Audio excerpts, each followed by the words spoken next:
and very utility GX attack. Yeah, Gardevoir just kind of does it all. The energy acceleration with its Secret Spring ability is huge and what kind of puts it over the top, and then its Infinite Force attack kind of rewards you for having energy attached, punishes your opponent for having energy attached. Gardevoir is just a huge card here. And the interesting thing is it hasn't actually really made a splash yet, right? There haven't been any tournaments, any non-Japanese tournaments. Yeah, this is debut tournament, so it has a lot of hype going into it. A lot of people have tested it, are theorizing that it's good, but we actually haven't seen it perform at a North American tournament yet. So here we see the classic opening that has happened ever since Guardian Rising came out with Tapu Lele. Ultra Ball for Tapu Lele, Wonder Tag for Bridget. I'm set up now. Like, your move. Yeah, exactly. We were just talking earlier about how Tapu Lele can Wonder Tag for kind of tech supporters, and Bridget is exactly that. And amazing on turn 1, okay on turn 2, and then you really don't want to see it for the rest of the game there. Exactly. And we do see that Mikey gets 2 Ralts and a Remoraid getting ready to evolve to that Octillery. So one of the cards that is basically in every Gardevoir deck that I've seen, and is in Mark's deck as well. Yeah, so I think the reason we see it is because they do have the ability to play one Gallade, and its Premonition ability, look at the top 5, rearrange them, pairs really well with Octillery. And now we see an Ultra Ball of Mark's own. We might see the exact same play coming. Yeah, I would expect, as long as Mark has access to the cards, to see the exact same play. He does have the one Bridget. You just want to get a bunch of Pokemon onto the board. You know, you want to have these Ralts to evolve the Gardevoirs and Gallades, and then you want to see these Remoraids to give you kind of the Abyssal Hand Octillery in the mid to late game. And there's actually something you brought up really interesting, is that the Gardevoir deck can also play Gallade. You know, if you've been playing or watching Pokemon for the past few seasons, you've definitely seen Gallade be a real factor, especially in the expanded format. Premonition with Maxis. Yeah. Just usually you can just put it into play from your discard pile without evolving, but now you're just saying, you know, it doesn't really cost you much to just play one Gallade. And we are seeing the exact same play that we talked about. However, that good. It is going to be a little bit different here. The one difference in these lists is that Mark Garcia is running the Alolan Vulpix that we talked about at the top of the show, with that beacon attack, just letting you, for free, search your deck for 2 Pokemon, and letting you kind of get set up that way. So this is a card that has seen play in a lot of heavy evolution decks, so it's very popular in Metagross, for instance, where you're just saying, all right, I need to have multiple evolutions on the board, I need to search my deck a lot for these Pokemon, I need to make sure I can have them, and Beacon does just that. Yeah, and now it's looking pretty. Mark has evolutions for next turn, and it's looking like this Vulpix might survive into the coming turn too. And if you can get off multiple beacons and not be end, that's kind of the dream. Yeah, I was just going to say the big fear here is that your opponent will play an end, but we just saw Mike versus Seeker for that Sycamore and not really worry too much about it. So Mark is going to start his turn with both those evolutions in his hand, and this is huge. Yeah, one thing this with Gardevoir GX being popular and being just an insane card, it kind of brings me back to like 2008 format, 2009 format, where GG or Gardevoir Gallade deck was the thing and just so dominant. And you kind of have that in like a different form now with Gardevoir Gallade here. Yeah, it's just certain cards that are just pretty much always powerful. I do not suspect we'll see this Gardevoir deck be as much of a dominating force as the Gardevoir Gallade deck back in 2008. At least I hope not. But certainly a very powerful card here. This also is interesting because I think it's kind of going to be one of the slower sort of setup-focused matchups. As you know, we've seen both players. Marcus is taking his second turn here and is just probably happy to just beacon here, keep evolving, and kind of get things going over a few turns until he can really start attacking and taking big damage. Yeah, you were saying Alolan Vulpix was the one difference. Well, we saw with the prize cam, Mike actually plays the Diancie, and its attack allows you for 1 fairy energy to just straight up evolve one of your Pokemon on your bench. But it taking an energy is kind of a little bit slower than Beacon. Yeah, it is less risky than Beacon because you can immediately just evolve. You don't worry about any of the end traps that we talked about. However, it does cost 1 energy, and it is a little bit it has a little bit less utility as you have to have the Pokemon that you want to search for on the board ready to evolve already. So I've seen players I respect go both ways. I don't know that there's a really decided upon best way yet. Personally, I do like the Vulpix. I like not having to commit any energy to it, and having a little bit more utility there, but I can't blame Mike for what he chose either. And Vulpix is cuter than... That is factually correct, Yeah. yes, objectively.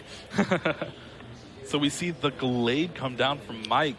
Kind of not really a card that's good in this matchup other than its Premonition ability.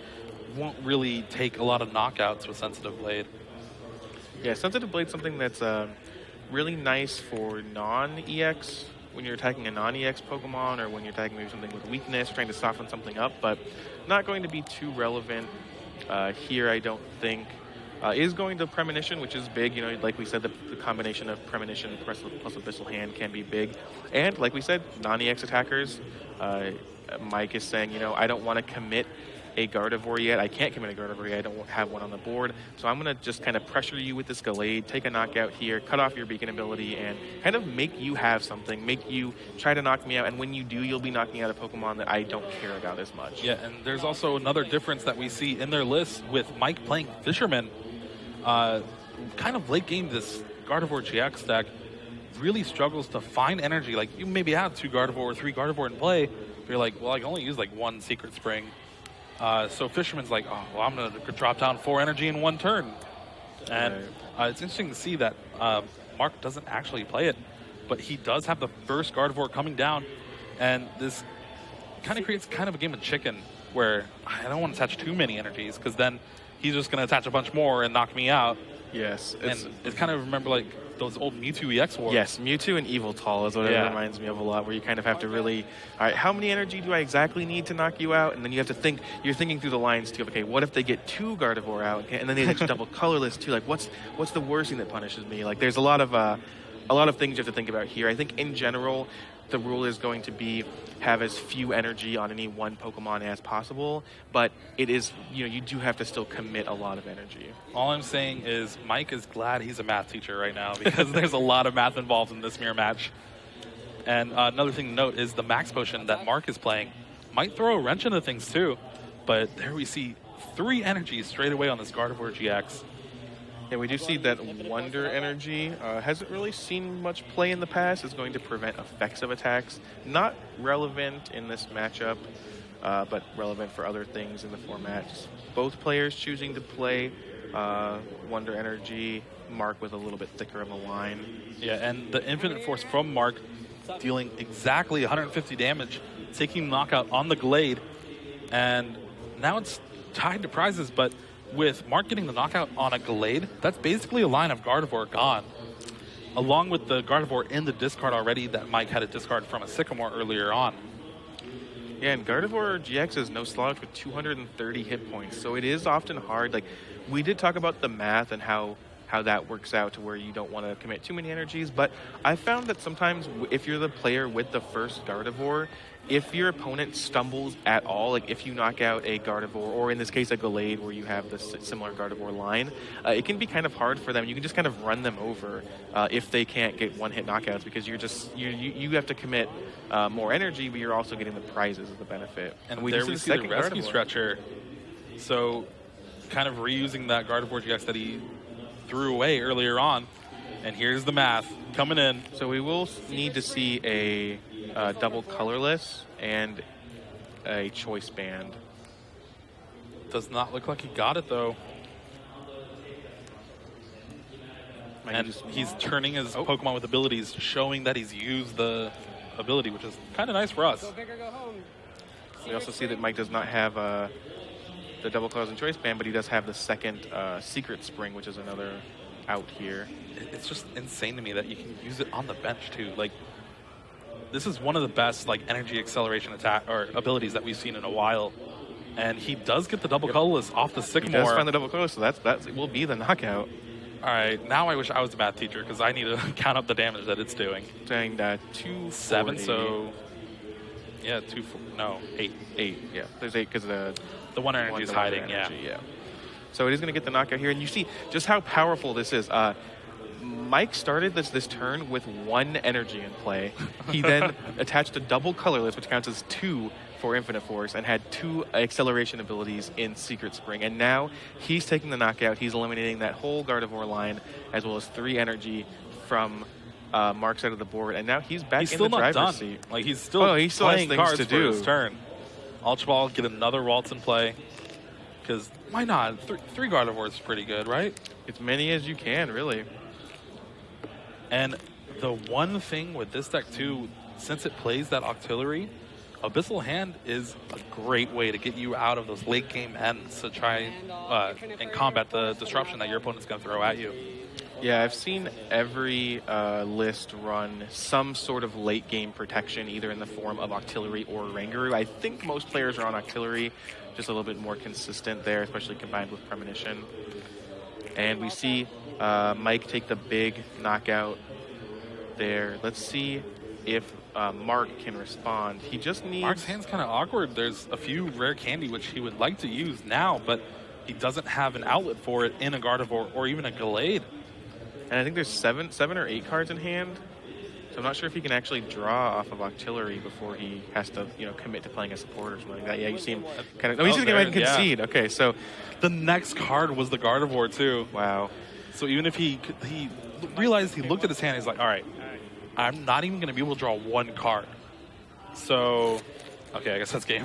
Yeah, he's just saying, I can't actually do anything here. I can Lysander and try to stall a little bit, but he's making a very good play here, which is saying, I know that time is a factor, right? Yeah. We haven't actually seen, or at least since we've been casting today, we haven't seen this come up yet, but this is definitely something that can come up, is that when you're playing in tournaments, you have to be very, very aware of the clock. You don't actually see the clock. The players don't have access to the exact time, but they all, especially players at this level, they all have access to or they'll have the ability to kind of say, okay, I think it's been, about 10 minutes, about 20 minutes, I need to be aware of this. And Mark was just saying, I'd rather give myself the best chance to win a game 2 and go to a game 3 if possible, rather than just play this out for, it maybe last 2-3 more turns, but I know that I'm not going to get anywhere with this. Yeah, and historically, at least me noticing with Mark, is he's always been very good about time management when playing Pokemon. And you see it now, there's 37 minutes left in the round. And while this match may take long, just because it's a mirror and it's kind of a game of chicken, like you said, we saw there, if you get a big Gardevoir up and your opponent stumbles, then the game's already pretty decided. Right. It is very much about being able to respond with Gardevoirs, or at the very least, not put yourself in a position where you're just completely getting run over like Mark was. So I think that's both players taking mulligans here. No basic Pokemon, gonna have to reshuffle and draw new hands. I think that was a very good play of Mark. It was sort of an early concession. I think a lot of people would call it that, but he's gonna miss an entire turn. He has only a few more turns left in that game. Yeah, unfortunately, he did flip over the top card, and it was the Gardevoir GX that he needed. But even then, he didn't really have any supporters going on. I don't think he had a whole lot of energy either. He still would have needed more on top of that, which could have come, but you can't really, you have to trust that you're making the right decision regardless of what the actual outcome is, right? Yeah, and I think that's the one drawback with this Gardevoir GX deck is it is a stage 2. Yes. You do have a lot of moving parts. You have rare candies. You need the stage 2s on time. And that's where, the Vulpixes and the Deanshis help. But it still just wasn't enough for Mark. Let's go ahead and take a look at these players' prizes as they get ready to start game 2. Those are Mark's, I believe. 2 energies prized. Mark does run the 2/2 Octillery, so having the 1 Remoraid 2 prize. double colorless and a Gardevoir for Mike. So 2 double colors is going to be a big deal for Mike.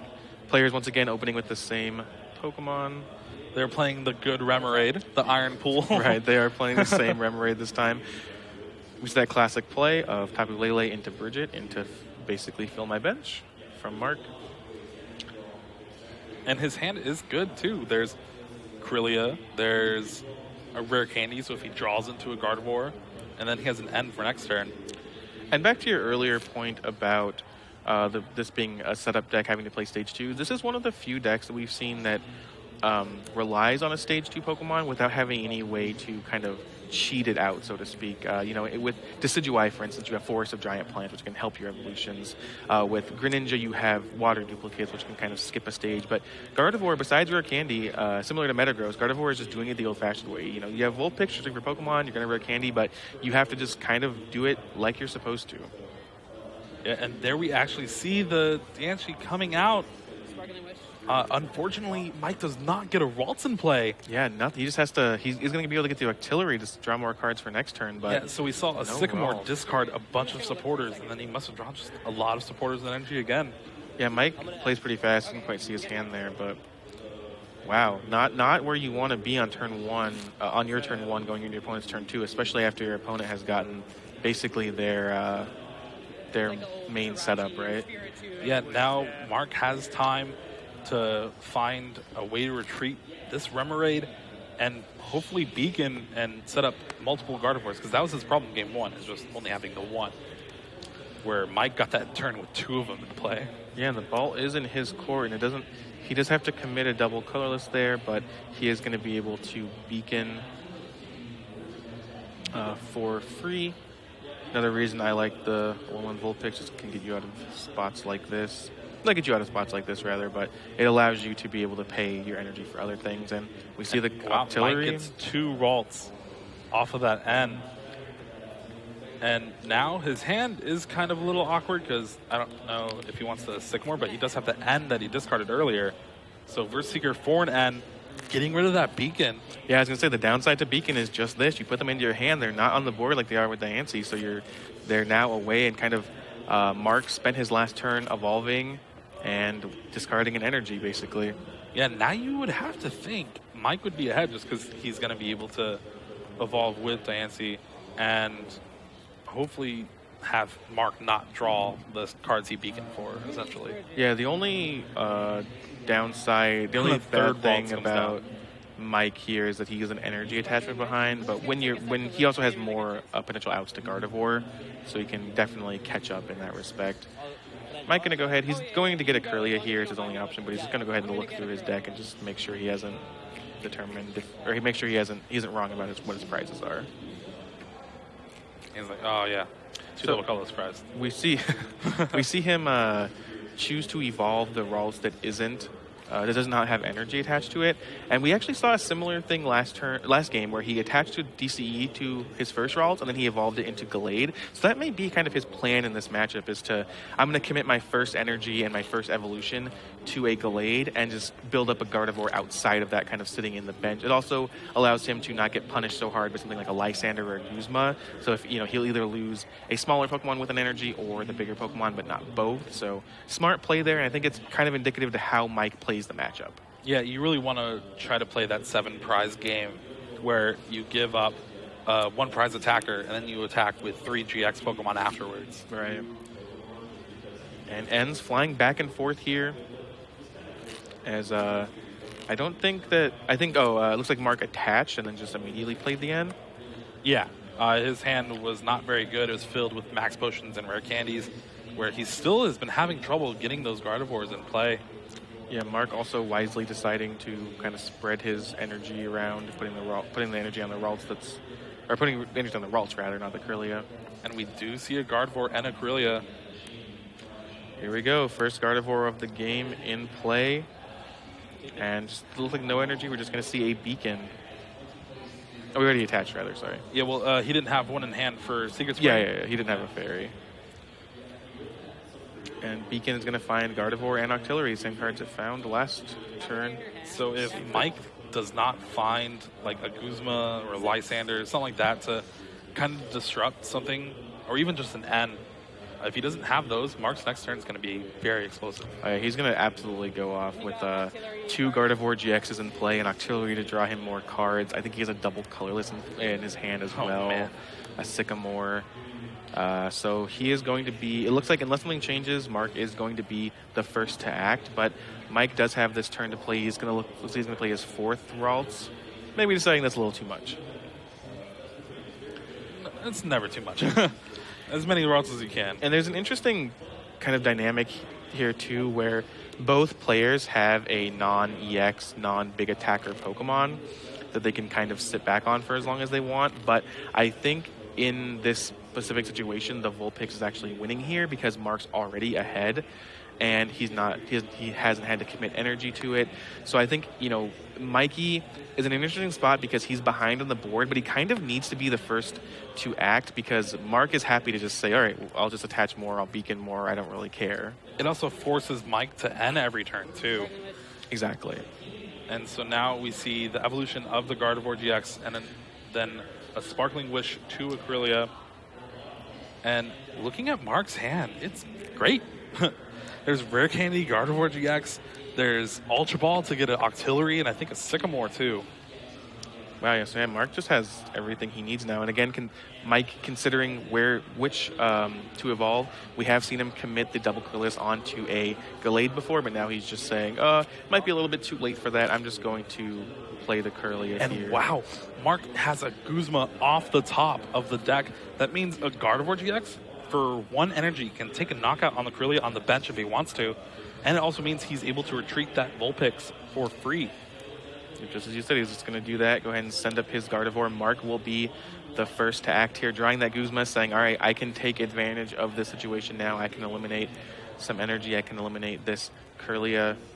Looking at Mark's hand, this is probably like, if you were given the option to pick the best 7 cards you can get off an N at this point in the game, this would probably be the 7 cards I would pick.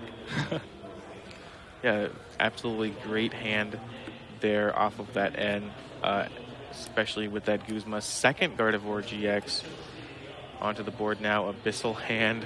Now you just need energy, which he unfortunately does not get any fairy. He does not. He does have the double colorless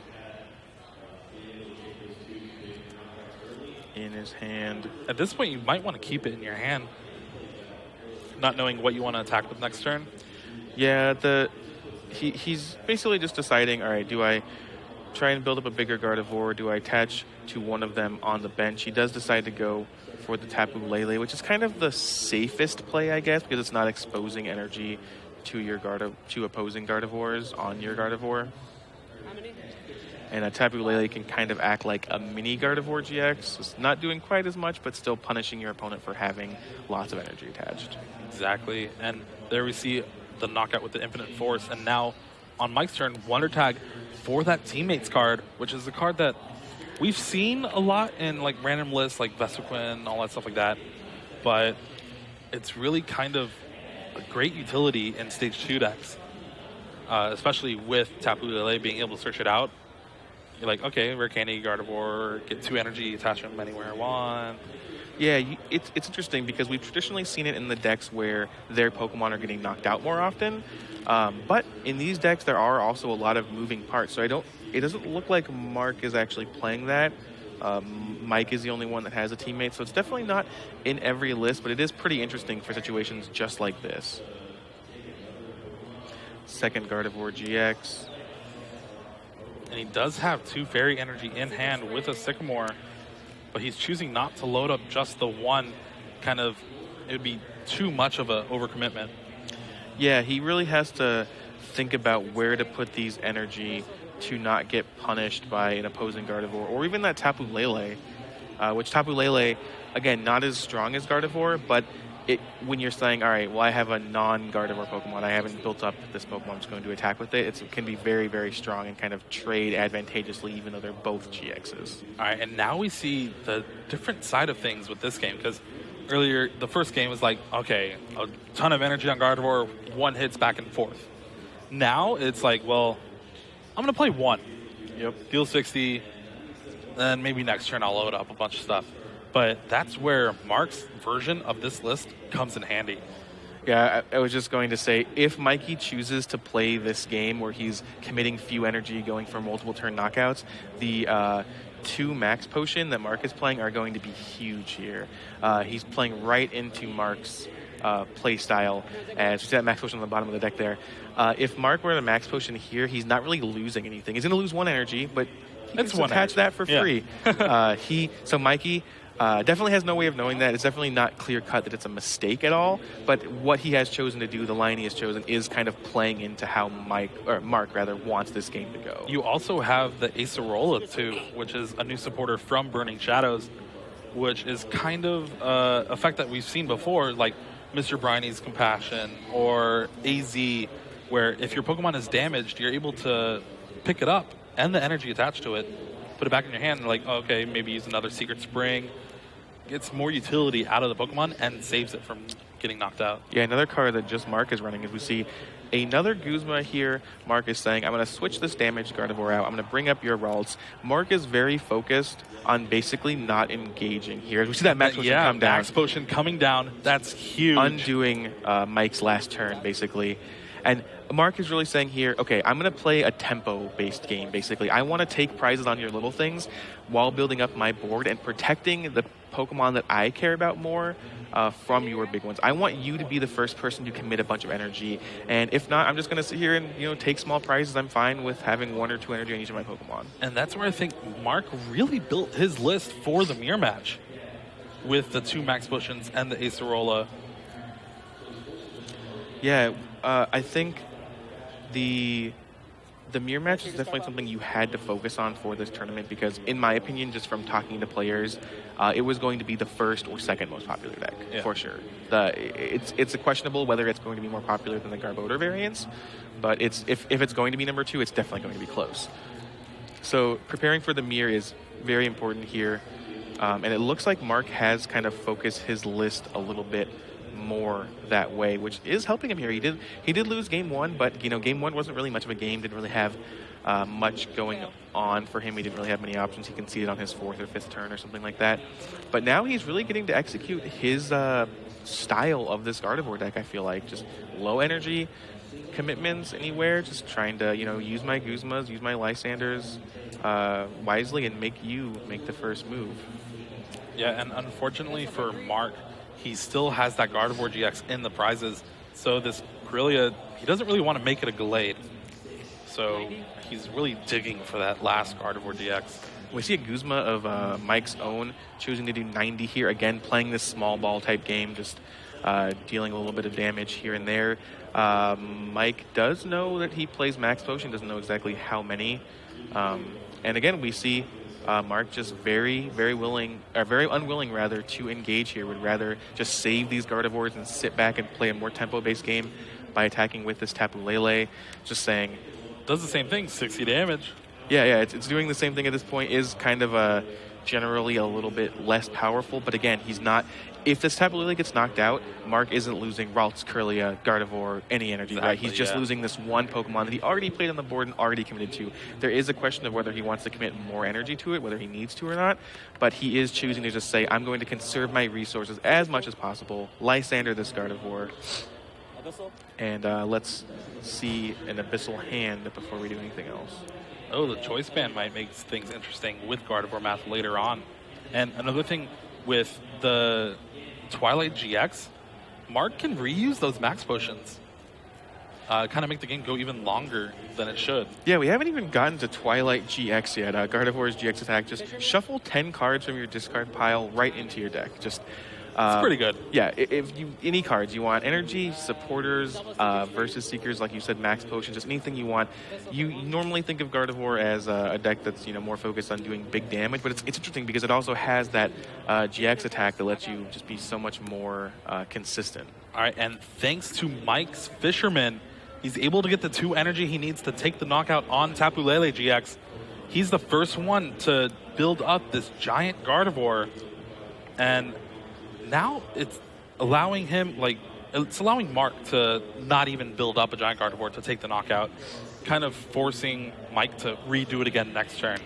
Right, he is, that played out exactly as Mark wanted. Mark said, attack with this Tapu Lele, you have to deal with it. Mike said, okay, well, I will deal with it. And then Mark said, okay, well, now I'm going to kind of win this exchange because I'm going to knock out your big GX that you've committed to, and you just knocked out my Tapu Lele. And Mark is missing that Gardevoir GX in the prizes, but he does have another one on the board. It does have damage on it, but hopefully it won't matter too much with only 2 prizes remaining after he takes his knockout this turn. So this game has definitely been in Mark's favor, and I love the way he's played it. Yeah, exactly. And the thing we haven't really talked about, or if you haven't really noticed, is the prizes that he's been taking before this, they were a Krylia and a Ralts.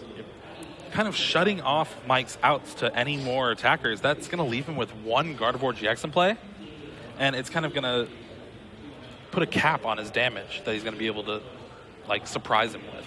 Yeah, there's no recovery besides the Twilight GX we just talked about in Mike's list. I don't think. No rescue stretch. Oh, no, sorry. There is 2 rescue stretchers. Sorry, I missed those on the bottom. So he does have ways to get those back, but he will have to rebuild them all, right? Even if he and there's the second max potion, and it's looking very strong for Mark in this game. All that stuff I just said about him having the damaged Gardevoir, maybe that being an issue, is not important anymore. See, you should have just known Mark was going to draw the max potion, because that's what I always expect. He's like, well, Mark's going to have it anyway.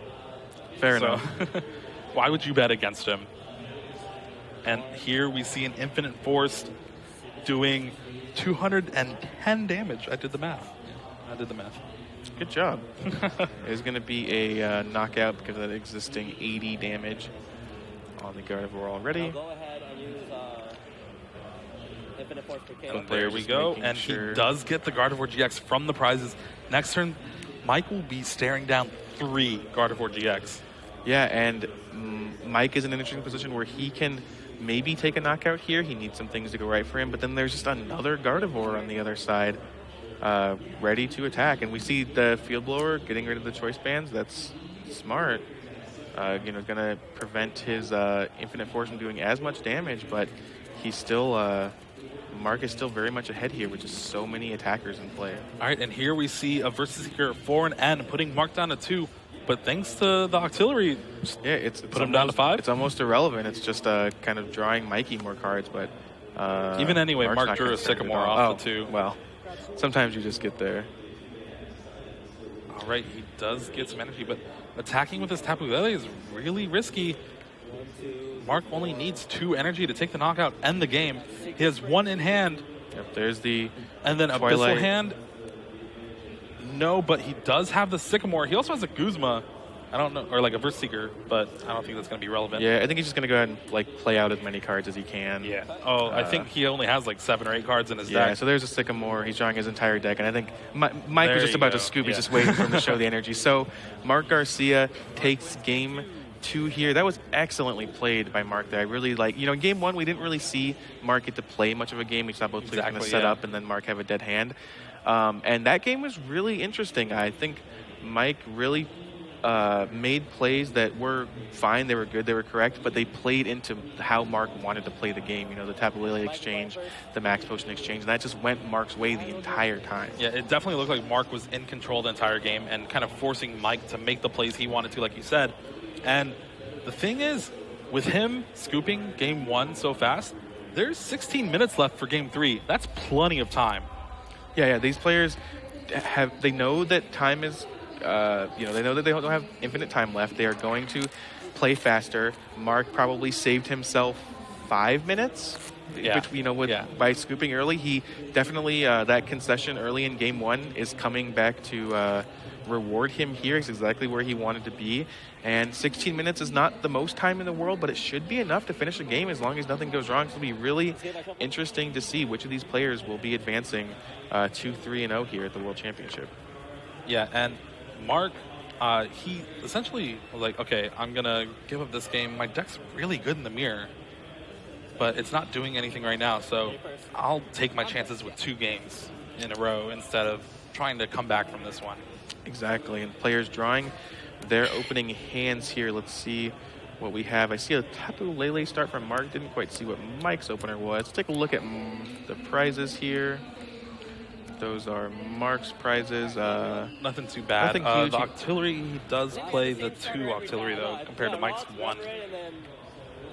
Nothing too bad there either on Mike's side, and both players opening the same Pokemon again. The same Pokemon, but it's been different every time. Yeah.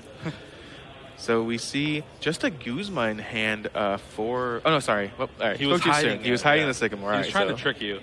He Sycamored into 2 double colorless, too. And he just has to pass the turn. Nothing else to play onto the board. And let's see what Mark can put together here. Getting rid of that choice Mark's band hand's with the kind field blower. of the same, like, anemic start. They just have the Sycamore.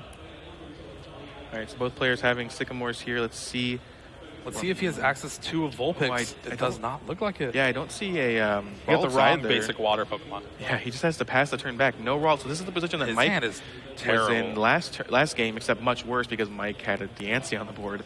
No Ralts. I don't...